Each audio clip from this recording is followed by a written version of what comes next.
গরিবের ঘরেই জন্ম, কিন্তু কেন হতে হবে গরিবের ঘরেই মৃত্যু? সফলতা পাও আর না পাও, চেষ্টা করো না একটু। এই পৃথিবীর মালিক যেহেতু আল্লাহ, যদি তুমি হাড় ভাঙা পরিশ্রম করো তবে তোমার সফলতা মিলবে ইনশাআল্লাহ। অন্যের চাওয়াগুলোকে যখন পাওয়ায় পরিণত হয় তখন সেই পাওয়াটা দেখে অবশ্যই আফসোস করবেন না, কারণ আপনার রব হয়তোবা আপনার চাওয়ার থেকেও উত্তম কোনো পরিকল্পনা করে রেখেছেন।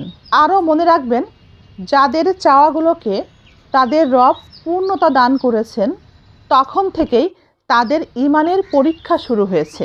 তাই দয়া করে অন্যের সফলতা দেখে, অন্যের কোনো কিছু দেখে, কোনো ভালো কিছু দেখে কখনোই আফসোস করবেন না।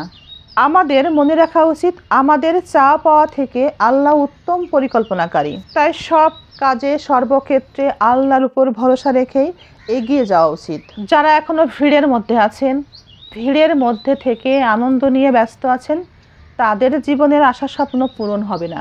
নিজের পরিচয় বানাতে হলে ভিড় থেকে নিজেকে আলাদা করাটা ভীষণ জরুরি। দুনিয়াতে থেকে দুনিয়ার সুখের কথা চিন্তা করে, দুনিয়ার আনন্দের কথা চিন্তা করে, দুনিয়ার সকল রঙিন স্বপ্ন, রঙিন আনন্দ উল্লাসের মধ্যে নিজেকে ডুবিয়ে রেখে যদি পরকালের কথা ভুলে যাই, আখিরাতের কথা ভুলে যাই, তবে এ জীবনের মূল্য কোথায়? দুনিয়াতে অসফল মানুষের কোনো মূল্য নাই, অসফল মানুষের কথার কোনো দাম নাই। দুনিয়াটা আসলেই এমন, দুনিয়ার মানুষের চিন্তা ভাবনা আজ এমন, দুনিয়াটা আসলেই এমন। দুনিয়াতে সবাই ভালো মানুষ চাই, কিন্তু মানুষের ভালো কে চাই? যদি আপনি খারাপ কাজের সাথে থাকেন এবং খারাপ কাজের সাথে থেকেও আনন্দ অনুভব করেন, আনন্দ পান এবং সেটাই আপনার করতে ইচ্ছা করে, সেখানে আপনার থাকতে ইচ্ছা করে, ভীষণ খুশি থাকেন এবং সেখানে না থাকলে বা যুক্ত না হতে পারলে আপনার মন খারাপ লাগে। খারাপ কাজের সাথে থাকার কারণে আপনার মধ্যে অপরাধ বোধ না আসে, আপনি অনুতপ্ত না হন, তবে আপনি প্রকৃত মুমিন না। প্রকৃত মুমিন বান্দা তো সেই যে ভালো কাজে আনন্দ পায় এবং পাপ কাজের সাথে থাকার কারণে অপরাধী মনে হয়। একটুখানি নিরিবিলি বসে চিন্তা করবেন, আপনার আশেপাশে কতজনই তো আছে, বন্ধু বান্ধব আছে, আত্মীয় স্বজন আছে, মা বা ভাই বোন অনেকেই আছে, আছে স্ত্রী সন্তান কিংবা স্বামী সন্তান। একটুখানি ভাবুন তো, যদি এই মুহূর্তে আপনি মারা যান তবে সব থেকে কষ্ট পাবে কারা বা কে? আপনার মৃত্যুর পরে সব থেকে কষ্ট পাবে যে বা যারা, তাদের জন্যে বেঁচে থাকুন, তাদের জন্যেই ভালোভাবে বাঁচুন। নিজের প্রিয় মানুষগুলোর জন্যে, যারা আপনার জন্যে একটুখানি হলেও কষ্ট পায়, আপনার হারিয়ে যাওয়ার ভয়টাকে তাদের সবসময় দুশ্চিন্তায় রাখে, তাদের জন্যে বাঁচুন। একা বাঁচতে শিখুন, কারণ মানুষ হঠাৎ করেই বদলে যায়। ওই মানুষ থেকে দূরে থাকবেন যে মানুষটি আপনার বন্ধু, আপনার শত্রুরও বন্ধু। জীবন খুবই সংক্ষিপ্ত একটি সময়, মানুষের জীবন তাই চিরস্থায়ী নয়। চিরস্থায়ী আমাদের ভালো ব্যবহার। ততক্ষণ পর্যন্ত আপনি অন্যের কাছে ভালো, যতক্ষণ আপনি মুখ বুজে চুপচাপ অন্যের কথাগুলো শুনবেন, কোনো উত্তর করবেন না।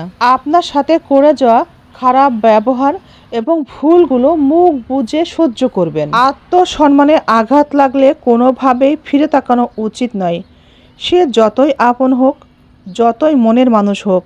সাধ্য থাকলে সেই স্থান ত্যাগ করা উচিত। দিনের কিছুটা সময় একান্তই আল্লাহর জন্যই ব্যয় করা উচিত, কারণ সেই সময়টাই হবে জীবনের জন্য উত্তম সময়। সময়ের সাথে সাথে প্রত্যেকটা মানুষ পরিবর্তনশীল, পরিবর্তন হচ্ছেও, তাই প্রত্যেকটা মানুষকেই নতুনভাবেই চিনতে হয় এবং নিজেকে সেভাবেই বদলে নিতে হয়। নিজের মতো করে ভালো থাকতে শিখবেন, তবেই ভালো থাকবেন। অন্যের মতো করে ভালো থাকতে চাইবেন না, তাহলে দেখবেন নিজের ভালো থাকাটা হারিয়ে ফেলেছেন। সারা দিনের সময়টুকু নিজে অন্যকে দিয়েছেন, রাতের সময়ের কিছুটা না হয় রবকে দিন।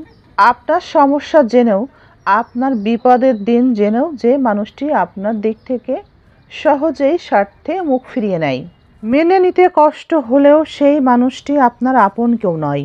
যে মানুষটি আপনার কষ্টের অনুভূতি বোঝে না, সেই মানুষটি আপনাকে ভালোবাসে না। সেই মানুষটিই তো আপনাকে অনেক বেশি ঠকিয়ে যাবে, যাকে আপনি অনেক বেশি বিশ্বাস করেন। আপনার যদি একা মনে হয় তবে আপনি সত্যিই একা। জীবনে একা থাকা ভালো, তবু এমন মানুষের সাথে থাকা উচিত নয় যারা নিজেই ভুল করবে, নিজেই প্রবলেম ক্রিয়েট করবে, আবার নিজেকে ভিকটিমও বানাবে। তারা ভুল করবে, তারা মিস্টেক করবে, কিন্তু তারা কখনোই তা স্বীকার করবে না। জীবনে একাই বাঁচুন, একাই থাকুন, তবু এমন মানুষের সাথে থাকা উচিত নয়। এই ধরনের মানুষের সঙ্গ ত্যাগ করুন অথবা নিজেই দূরত্ব বজায় রাখুন। স্বামী স্ত্রী কখনো একে অপরের সাথে চালাকি করবেন না। মনে রাখবেন, যে ভুল করে তাকে ক্ষমা করা যায়, কিন্তু যে চালাকি করে তার সাথে দূরত্ব বেড়ে যায়। জীবনে কখনো ভুল জায়গা এবং ভুল বন্ধু বেছে নেবেন না, তাতে জীবনের ক্ষতি হয়ে যায়, অনেক বড় ক্ষতি হয়ে যায়। মানুষ বেশি কিছু পেয়ে গেলে আনন্দে সুখে বিপদগামী হয়। মানুষের ঈমান নষ্ট হয়, আল্লাহকে ভুলে যায়। তাই আমাদের সৃষ্টিকর্তা যাকে ভালোবাসেন, আমাদের আল্লাহ তাকে বিপদ দিয়েই তাকে কাছে রাখেন। না, বিপদেই মানুষ আল্লাহকে বেশি বেশি স্মরণ করে। হে আল্লাহ, তুমি আমাকে সেটাই দিও যেটা দ্বারা আমি উপকৃত হই, আমার উপকার হয়। না হলে আমার আর কি, আমি তো সবই চাই।